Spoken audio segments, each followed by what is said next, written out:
for spending your Saturday afternoon with us, and on a topic as esoteric and maybe elusive as queer fiction. I think just having a panel on queer fiction at a major Lit Fest is great. We have 5 queer authors on stage, and I was also wondering what do we call queer fiction? When does fiction become queer? And do we only call it queer fiction because most fiction is straight fiction? But I think one purpose of queer fiction is also to offer a different way of looking at the world, to question or challenge or in some way subvert the status quo. But let's ask the panelists what they think. Kadir, I'll turn to you first. What do you think? Do you think queer fiction should question the way things are? Is that something that is a goal of your work? First sound check. Can you hear me? Yes, looks like a yes. Of course. I think the short answer is of course. My goal in my writing or queering my literature is more than replacing straight heteronormative stories with queer red characters, but also questioning sexism, patriarchy, heteronormativity, class issues. So for me, queer is not only describing gender identity or sexual orientation, but queer is also, for me, a political term. So queer literature must be always critical about what kind of other normativities besides sexuality and gender identities are in the society, what separate us, what are the invisible walls we are crashing, smashing against, and so kind of think in intersections and bring it together with queer characters. Yeah, this is a short answer. I think, am I mic'd?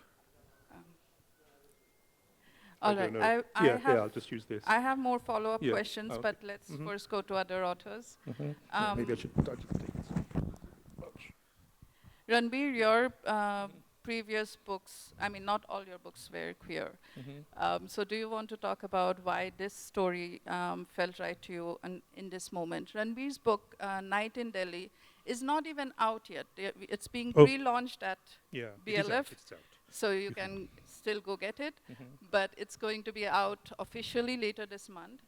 And it's told from the perspective of an unnamed narrator / protagonist who's queer, who's working class, who's a criminal, who is both somewhat violent but also deeply sympathetic in a lot of ways, and is motivated mostly by love. So with that introduction, do you want to tell us why this story felt right for you at this moment? I'd written a very difficult book, the previous book I'd written, which was called Dark Star, which is a very sort of emotionally intense work. And I wanted to get out of that world. It's a world the Dark Star was a book written in a very tight perspective from an elderly woman dying in Punjab. And I wanted to find a way to sort of clear my head, and I seem to have found a way to clear my head through a rather complex, I guess you would call it queer story, of this young man in Delhi whom I think of as an orphan, trying to find his way. But yeah, I think that's but I think of it really as a love story. A rather difficult love story, but a very, very much a love story. Do you also want to tell us why your protagonist is not named? We never find out the name of the character. Within Indian fiction, the name tells you so much. It gives you a history, it gives you a place, it gives you a trajectory, it gives you this whole network of connections. And I didn't want my character to have those connections. And I've always, within a lot of the Western canon, you can simply have a narrator, and it's never questioned that you don't know his family or her family. Generally, his family, almost all cases. It's never questioned that you don't see this person positioned within this sort of web of ties. It's an individual acting on the world, which is very difficult to create with an Indian fiction because everyone knows that you have a family and a very sort of close set of ties. So I just wanted to jettison that somehow, and not naming the narrator helps in that regard. We're very briefly told a backstory very late in the book. And I wanted him to move freely and unencumbered in the world without the assumptions that a reader would make on where he came from and who he was. Generally, I think when we have that kind of a character where we're not supposed to know the details of their history, they tend to be straight men. So I'm very glad that you wrote this from the perspective of a queer man and made them sort of a stand-in for a lot of people, right? I'll go next to Raj Rao, who's been writing queer fiction since 2003, the early 2000s? Even before that. Right. His book, The Boyfriend, was one of the first gay novels in India. And for the young people in the audience, this was before Grindr. This was obviously much, much before Section 377 was read down, when to be gay was still criminalized, was still technically illegal. And this book talks very unabashedly, very honestly about the experience of being a gay man in Bombay. And he's also written his book of his poetry collection, Bomb Gay, also got made into a film. And in that, Raj has been like one of the pioneering queer writers in India.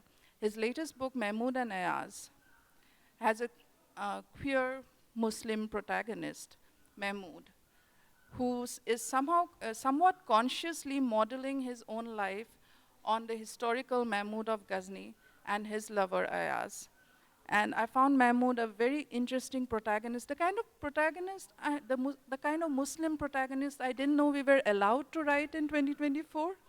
He is extremely angry. He's full of hate and rage against the Indian government, against Hindus for the treatment of Muslims in India. He is somewhat criminal, somewhat violent, a terrorist sympathizer, if not an actual terrorist. So my first question, Raj, is how do you manage to be so courageous over and over again? I don't know whether courageous is the word. My friends say it's foolhardy because, you know, I can be arrested. I'm not, fingers crossed, but you never know. No, I think on a more serious note, you just write. And English is a bit of a safety wall. I write in English, not, you know, all the rabble-rousers don't normally read English fiction. If the same thing were to be written in an Indian language, it would have been a little more risky. And none of my work has been translated, as far as I know, into Indian languages. They have been translated into European languages, but not Indian languages. So yeah, I mean, that's how I do it. But I'm glad you mentioned Mahmood and Ayaz, because you know, at this stage, I mean, I'm not in my 20s and 30s anymore. It's not really about sex. For me, at this stage, sexuality or homosexuality is a metaphor of dissent, you know. So I'm very proud that I'm queer because I can metaphorize that queerness and connect it to other forms of dissent, which you see in a character like Mahmood in the latest novel, you know. The title of of this session is Love in All Colors. And I think we all think of the rainbow, isn't it, when you say love in all colors. But 3 colors of the rainbow also have to do with religious and political colors: green, orange, and red. So we can't sort of pretend that those don't exist, you know.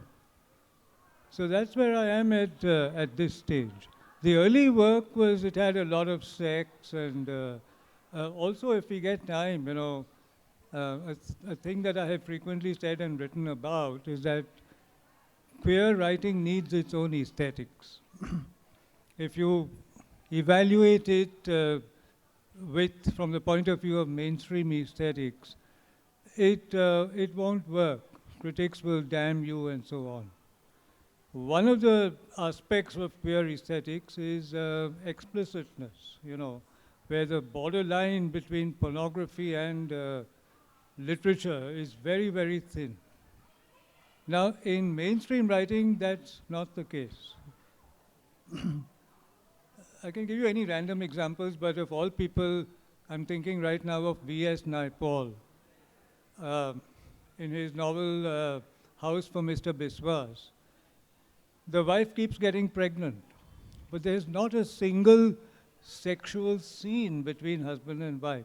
Maybe it's a way of saying that the sex was mechanical and all of that, but still, you need a little bit of description.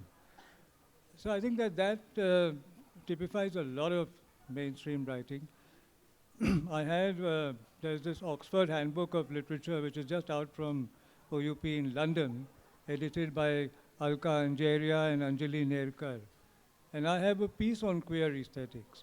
There's a certain passage from this lesbian anthology, Facing the Mirror, which I had to argue with them that I want it included. Because, it's very explicit. I mean, it uses words like pussy and so on. And finally, I won. And it's there in a serious, critical, academic study. So I think that all these aspects make up queer fiction and queer poetry. It's not just about substituting the gender of one of the lovers and having both of them belonging to the same gender. It's not just about that. Right. I think you're also making a statement against the respectability of mainstream literature. Yes, That's the so-called respectability. There are even today, there are people who can't bring themselves to use the F word. I mean, your F and asterisk.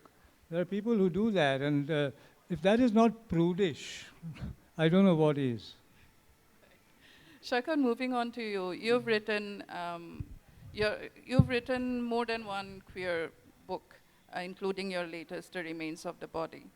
And you've also written non-queer fiction or straight fiction. How do you feel about being called a queer writer? And do you feel like the reception for both kinds of books is different? Sure. First, let me say I'm so glad to be back in Bangalore, my favorite city for fiction, probably along with Calcutta, so great to be back here. I'm glad Raj has brought up the question of queer aesthetics, and this is exactly what we were talking about last weekend at the Rainbow Literature Festival in Delhi, where Paramita Vora, the filmmaker, and I asked her a question, is there a queer shot, a queer cinematography? It's not just about exactly what Raj was saying, that it's not just about having queer characters, but can the aesthetics be different? So for fiction, is realism the right mode? Do we, like feminists said that, no, let's break the sentence, bring in different punctuation, let's do that. I know Raj's fiction is pretty realistic, the one that I know. So there's that question is very much there. For me, queer is a very capacious term. It's almost anything that doesn't fit into this kind of productive mode which society has defined. Having children, kind of inheritance, law, family, the patronymic, it's this very productive mode. And I realize I've been writing queer fiction much later than I thought about it. Like, stepping back, my second novel, The Firebird, is about this small boy's obsession with his mother, who's a theater actress. And it comes from watching her on stage, playing all these kind of different roles, including romantic roles. And there's a profound Oedipal connection that why is my mother doing those things? Why is she? And then he sees that, she's judged as an actress, actresses are seen with suspicion. So it's kind of this story of the art form of theater, that the failure to distinguish between love, art, and life. And in that sense, there's a lot of incest in the book. It felt very Greek in spirit. There's a lot of desire, there's a lot of that, the sort of wrong feeling. And then I guess the book which sort of established me as a kind of, you're talking about queer and non-queer book, was The Scent of God, which came out very soon after homosexuality was decriminalized in this country, Article 377. And this was this was a love story, a story of love between two teenage boys in a monastic boarding school. It's a Hindu monastic boarding school. And it was the atmosphere of eroticism and spirituality together which really propelled me to write it. And that was a very strange book because it's, it was like people are coming of age, they're trying to make sense of who they are. That's an age where any touch is welcome. You don't really care whether a man or a woman is touching you. And yet, of course, they feel and they find that the monastic space becomes a kind of a safe space, ironically, for the kind of love they look for. And that is, I think, has always been, it's sometimes you can describe it as gay fiction, sometimes you can't, but I think it has always been queer. It has always been queer in terms of relationships, in terms of, in terms of aesthetics. For me, that is very important. I wanted to sort of do a contemporary college campus version of the Drona Ekalavya story. So that's the novel The Middle Finger. Like, oh, what if we had the Drona Ekalavya situation today set in a college? I want to write a campus novel. And what if both Drona and Ekalavya were women? I'm very interested in the question of mentorship, because mentorship can be profoundly erotic. The connection between the mentor and the mentee, I think Raj would know this very well, there's a deep connection. And teaching, especially when you're teaching things like literature, art, the connection can be erotic. Mind you, not sexual, but there's a deep... And this, I wrote this right after the Me Too movement kind of broke out in academia. There was a lot of talk about relationships. So these things have always been kind of in my mind. And my last novel, The Remains of the Body, is really about, I guess one could say, what if you are a gay man trapped in a straight man's body? Why, what is that? I mean, it's like this question I had for a long time, that why is it that most of us are limited to being attracted to one gender? Very few, there are those rare special people who can be attracted to multiple genders, but most people are not. And I think that attraction is not just sexual, it kind of shapes all our relationships, our professional relationships, our collegial relationships, our family relationships. And this is the question which drives this protagonist, that why can't we all be pansexuals? It's kind of this failed dream of pansexuality. It's about the kind of erotic limits of straight friendship. We are friends with strange people, and we know their bodies with great intimacy. We've kind of grown up with them. We've seen that body, a young body, and then maybe approaching middle age. And we know this body sometimes better than we know our lovers. And yet, why doesn't that awareness becomes eroticized? So this is the question that driving in my... And I think in some ways, I guess, what I ended up doing, and one doesn't realize these things while writing novels, that you kind of bring out the queerness in straight lives. You think that life's a straight, but their straight life has many queer moments. I think even those of people who define themselves as straight have relationships, moments. It's like that expression, having a moment. And that was a popular expression. I had a moment with this friend. I had a moment in this party. I had a moment. And these moments are there. And I think, in a way, again, one doesn't realize while writing fiction, but at the end of it, I guess I was bringing out these moments in straight life, and in many ways making queerness mainstream. Queerness is not something that should be just out there, in a corner in the closet or whatever, but it's all over, it's all pervasive. And that's exactly why I think the whole question of queer aesthetics also becomes important. What are the stylistics? What are the narratives of queerness? So those things are always there in my mind. For context, Saikat's latest book, The Remains of the Body, has a protagonist, Kostov, who has very intriguing feelings for both his best friend, who he's grown up with. They're now in their 40s, early 40s? Yeah. Okay, mid-30s. And also for his best friend's wife. And he spends a lot of time thinking about his feelings for both of them and his memories of both of them, because he's known both of them for a very long time. Saikat, I'm also interested in how you decide where to set your books. Because this book was set while the protagonist grew up in India. All three main characters grew up in India. It's set mostly in California and in Toronto. And your earlier book that we mentioned, The Scent of God, is set in a sort of boarding school run by a Hindu sect in a village in India. So how do you decide where to set the story? Does the story itself tell you? And do you think it's easier to be queer in a place like California or Toronto versus in India? Yeah, this is a question right after my heart, because when people ask me, how do you write novels? Do you think of characters? Do you think of plots? Do you think of, I say I think of place. For me, atmosphere is the defining thing that gets me going. So when I wrote The Scent of God, I actually went to a boarding school like that, which is run by a Hindu monastic order in the suburb of Calcutta. And, what stayed with me in this fabulous memory of this, this kind of coming together of the erotic and the spiritual. It's a spiritual place. You're supposed to be celibate. These are monks in saffron. They are leading very celibate lives. And yet these are boys who are coming into puberty. They're coming into, their bodies are changing. They don't know what's going on. And so I remember, this whole sitting in this prayer hall, this hymns just being sung, the smell of incense and flowers. You're floating. There's a kind of a divine feeling, and yet your knees are touching another boy. Your hands are holding.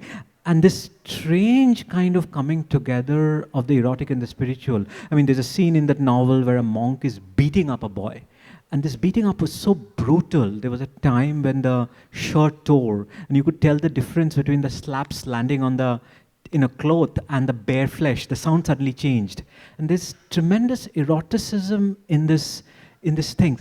And it's really the place, and I felt like, oh my God, nobody has written about this. There have been stories sent in Catholic convents. There have been those. I was in a JLF session in the US with Michael Rezendes, who wrote the Boston Globe story of the Catholic Church covering up the molestation of. So we had a lot of conversation, and the Catholic Church has been but nobody has thought about this, the Hindu monastic context. And then I kind of looked at it. It's very interesting. This was also the time the Sabarimala conflict was breaking out, that the whole idea that, if you don't have menstruating women, you're safe, you're very celibate. I'm like, that's so cute. That's such a cute thought, that if you have men together, it's all celibate. And the whole question about what holds the monastic brotherhood together, there's a kind of a celibate vow, but there's kind of understanding. And so for me, the atmosphere was tremendously important. And for somebody who's always been driven by Indian cities, its bustle, its carnival, suddenly I wanted to write, I think, the American suburb. I spent many years in North America, 17 years. And the idea of setting a story in an American suburb really drew me, because the silence of it. Anybody who's lived in this California suburbs know what dead boring the places they are. They're beautiful, but they can be really boring for somebody who's grown up in cities in India. And it's really quiet. And then I realized this quietness actually allows me to focus on the interior lives of character in an interesting way. Because in an Indian city, it's like there's noise going on, there's people coming, somebody knocking at the door 50 times, and that creates a different kind of a carnival. But when you set a story in this quietness, you can look at the interior life in a fascinating way. And these American suburbs are quiet outside, but there's simmering tension within. This whole idea of this affluent house in this quiet suburb, this is the immigrant dream. This is what people are fighting about. So it's kind of strange paradox. And I realized writing, setting is really defining for me. Of course, setting a story in an Indian setting is much more exciting. But in some ways, it's like cinematic. One is more like an OTT show, internal conversation, but they definitely are what get me going, because memory is what gives you, this is the body, the sensory memory of a place is what gets me to start writing a story. Thank you. I also want to ask Raj a similar question, because your novel, Mahmood and Ayaz, is based in various areas in Mumbai, and you describe all of them in great detail, but especially in a specific building on Muhammad Ali Road, which is an area where, for those of you unfamiliar with Bombay, it's an area that's heavily populated by Muslims.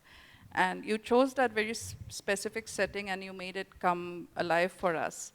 And you also have a lot of history in your novel, both the medieval history in terms of the story of Mahmud of Ghazni, but also very recent contemporary events in terms of the treatment of Muslims in India.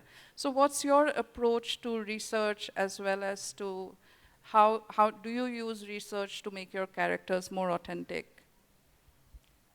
So as far as setting is concerned, I think all my novels and indeed short stories, Bombay is my fictional universe.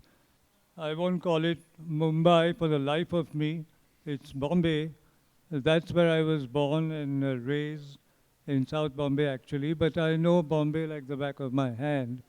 And I think that that's part of the research, because your locales and where you see, you have to know, except for one novel, Madam Give Me My Sex, which is a campus satire, which is set in Pune, where I worked all my life.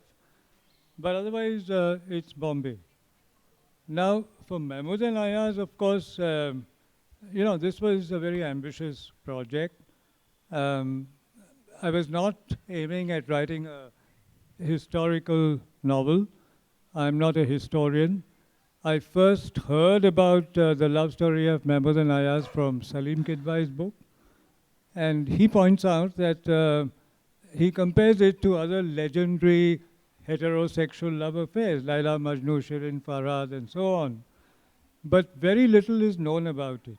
Now, I did my research in my own way, but this was a writer's research, not a historian's research. I did spend time in Somnath, because that's where Mahmud of Ghazni and Ayaz, his Turkish slave lover, there was a lot of plunder and so on.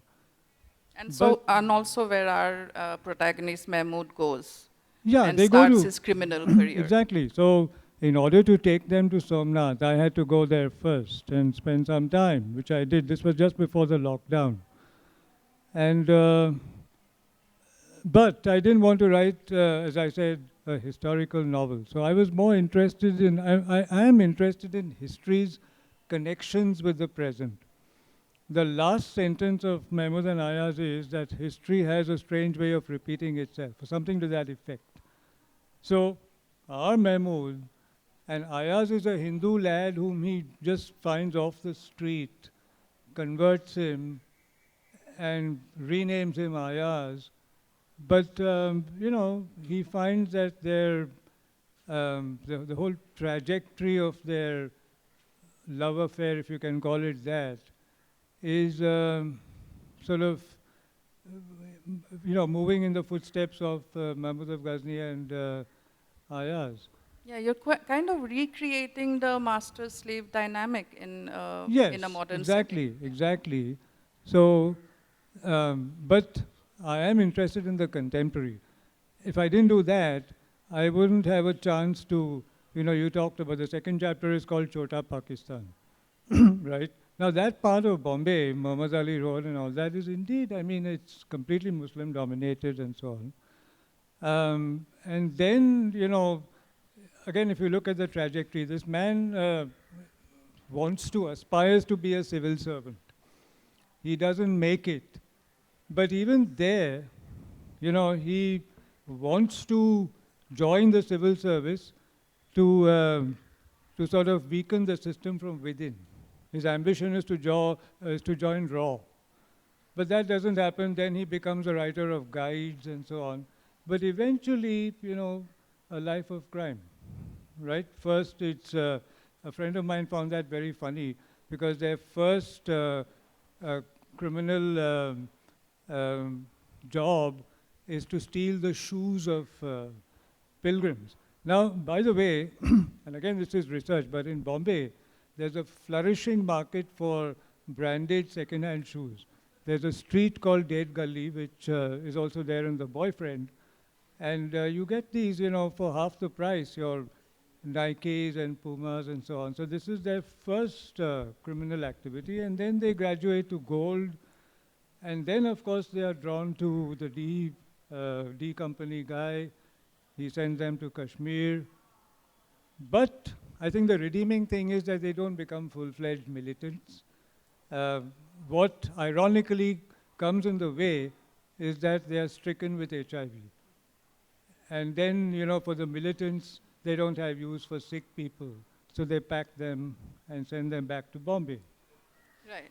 I read Mahmood and Ayaz and Ranbir's Night in Delhi back to back, and they're very different novels with, I think, but both equally audacious and both with the kind of queer men we've not seen in Indian fiction.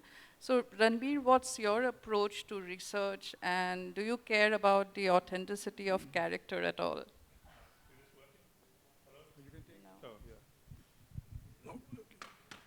Hello? Yeah. Actually, I want to go back to this question of queer aesthetics for a little bit, because, something what Saikat said, this term queer is thrown around all over the place these days, and everyone seems to be sort of saying this is queer, that is queer, everything is queer. And I find I find that I'm really quite hesitant about that, and it makes me quite uncomfortable when suddenly sort of like queer becomes a byword for anything that is just outside the mainstream. I mean, it really, if there is a queer aesthetics, and I'm not convinced there is a queer aesthetics, if there is a queer aesthetics, it really does need to make people genuinely uncomfortable and genuinely destabilizing, and genuinely sort of like, it needs to really like shift the parameters of how they see the world from essentially sort of a gay, lesbian, sort of outsider, sexual outsider perspective. And I like, you know, what Raj said about not the necessity, but at least the appearance of actual people having sex, which, you know, India is a big country with a lot of children, and a lot of people do not have sex in books. But I would love to, for me, that's quite essential, I think. That sense that, you know, it does destabilize how we see the world, and, you know, which I think good or great literature always, you know, should be doing anyhow. But I'm sorry, you were talking about research a little bit. Yes, if you want to answer that, but like, how did you approach research for Yeah, Night yeah, in Delhi? yeah, yeah. I think we talk, I don't do research at all. But I live in a neighborhood I live in Athens, Greece, and I live in a neighborhood which is very poor, or sort of working class. There's a lot of South Asians, Bangladeshis, Pakistanis mostly. A lot of them do sex work. I know some of them. You know, in the past, as a young sort of completely broke sort of working class guy, I did sex work in different varieties. So I know that world, and I know sort of the negotiations that go on in that world. My book is set in contemporary Delhi, and for me, the essential part was getting the emotional story of the narrator within a contemporary context, within an Indian contemporary context, and how he navigates a really quite brutal world that he's living in, both physically brutal, sexually brutal, and finds small moments, you know, of comfort, I guess, or small moments of connection, in a world that's sort of like really sort of like screaming in his face most of the time. But yeah. Thank you. Kadir, how about you? You have done a lot of activism with immigrants, with queer Muslims. Does your activism, am I right in thinking your activism affects your writing? I think it does. It's not my intention to make my literature activist literature, whatever that is. I try to write good literature. I try to write stories the way I want to write them. But I'm conscious about the stories I want to tell, and I try to look how can I negotiate with the characters I have, what they have to say. I think my writing starts with an idea. With an idea, it's very simple. It's maybe just one line. And then I try to put it into characters and into settings, and the rest is a lot of negotiating with the characters, what they want to do or not to do, what they refuse to do. So it's maybe this might sound a little psycho, but it's not. It's really like sometimes characters refuse to do things I want them to do, and so it's kind of a dialogue. But listening to all of you, and also these were also some thoughts which I'm carrying in this queer caravan, which we as Queer Muslim Project are a part of, is how revolutionary are our revolutions within queer literature or in queer life, and how we differently define being queer and writing queer, and how sometimes these stories are so much detached from patriarchal structures, from feminism, and also carry out misogyny, and for whom we are writing, whose perspective are we taking in.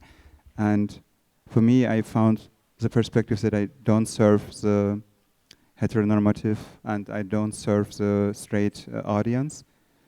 I am, as a Muslim queer person, having experiences in predominantly cultures, even in the black and brown communities as a Muslim, and what kind of representations are there and how revolutionary are they? Are they against the criminals, the terrorists, the outsiders, the left-alones, and whatsoever?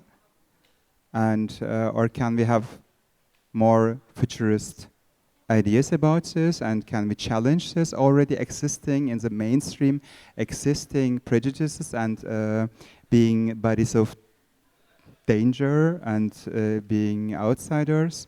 And how can queer literature be more empowering? And how can we focus on love, which is also in our title today? How can we talk about love? And for me, yeah, of course, sexuality is also important, and I like to explore the lines between intimacy and pornography and romance, but I think love is such a huge thing and such a feeling of resistance and also healing, and I kind of miss this.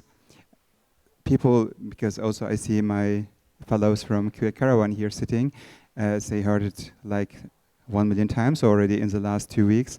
I believe in the phoenix power of queerness and this recreating and reincarnation and the healing, and we are so resilient in many ways, and I wish queer literature would focus more on this power and give especially younger queers, also beautiful baby queers who are also part of this panel. I would love them to be nourished with more energy. Yeah, I think one of the things queer literature can do is also imagine the kind of lives queer people can have, even if they don't exist in reality right now. But I think I should give other people a chance to ask questions. Do we have any questions? And let's stick to questions and not comments for until we run out of questions or time. Hi, thank you for the wonderful discussion. This question is to Saikat.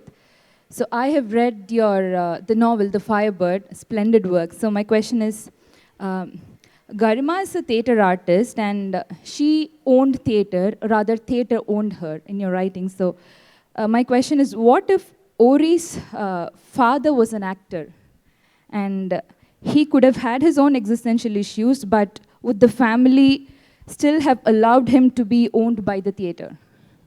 And I have one follow-up question too. So in case of a woman, why did theatre becoming a central part of her life becomes a public problem of stigma and derogation? And is it because of the public display of her performance through her body or the public display of her intelligence on stage? Saikat, maybe pick one of the questions to answer. We're short of time. Sure, I'll pick the second one because that's an easier one. I mean, I should say this is a very personal subject because it started a little bit in personal. My mother was an actress, and I've seen her, and there was a lot of difficulty, a lot of prejudices, and a lot of that. And they had a very traumatic divorce, and I went through that. And then as one takes a seed of reality and creates a novel, and I created Ori to be a very destructive character. Thankfully, I wasn't that. Hopefully, I wasn't that. But I think you're right. I think the whole question is, why is a man allowed to play roles on stage, and the same questions don't arise? But when the woman plays a role, and the whole idea of, she's going out in the evening for rehearsals, doing makeup, and it's like, oh, there's only one kind of woman who goes out in the evening, for a job, dressed and fragrant, and the other kind of woman.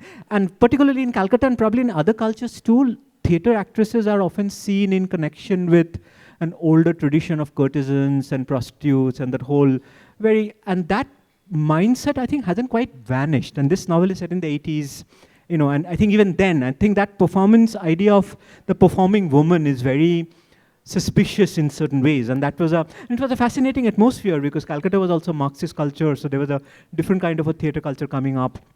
But I think I was fascinated again by setting. Unmana's question about place, I'm always driven by setting, that how did all these sexual dynamics come in this bizarre element, and what does it feel like when it's seen through the eyes of a young boy, her son, not through the social life. So that was a very, and that whole confusion that you can't tell the difference of what's happening on stage and what's happening on life. If a woman is playing lover on stage or a prostitute on stage, does it mean that she's also like that in real life? So that question was very disturbing for me. We are out of time, but if anyone has one last question for anyone else on the panel.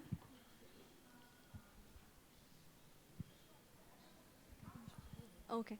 First of all, amazing session. And so I have a very broad question.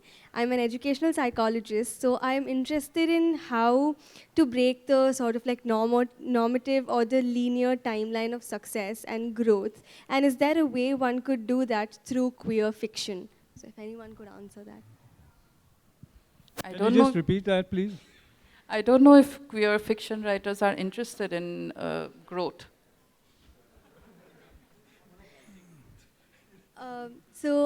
I'm just asking about how queer timeline could be, sort of directed in through queer fiction and how it can reach the young audience. I don't know. I mean, the young audience will have to read queer fiction and try and understand it and enjoy it. And that is how it will reach them.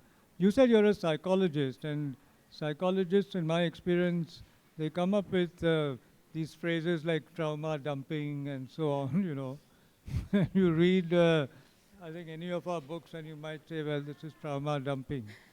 But we won't agree with you. So that's your way of reading it.